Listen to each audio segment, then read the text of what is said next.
right, let's take a little bit of a film analysis video breakdown. What went wrong with the Patriots? First part we have, and you kind of alluded to it, they couldn't set the edge.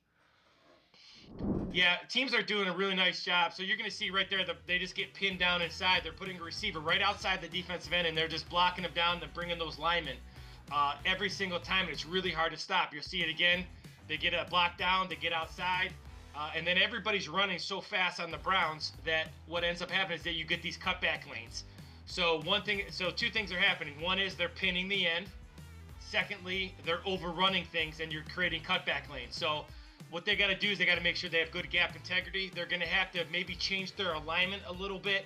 As you see both of these runs go to the right, look at the edge of the line. You're going to see 85 pin the defensive end down inside both times, and that's just really hard to stop by alignment. So that's a tough thing to stop. Obviously, I don't think the defense has become vulnerable. I think the offenses are doing some good things.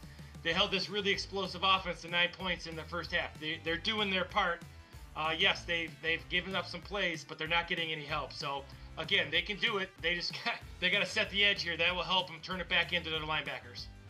I'm just looking at that seam that he has to run the football, and I haven't seen one of those for a Browns running back pretty much all season. All right, point number 2, Drake May and the game he played. He was really good. Well, it shows you the excellence of a quarterback, because I feel their roster is very similar. So this is one of the things before the game you and I talked, his ability to get these third and mediums. Quarterbacks that can run and get these third and mediums are so hard to stop. And then obviously he can make all the throws you need to make as a quarterback. He can make the corner routes. You're going to see him here, really nice job ripping it down the seam.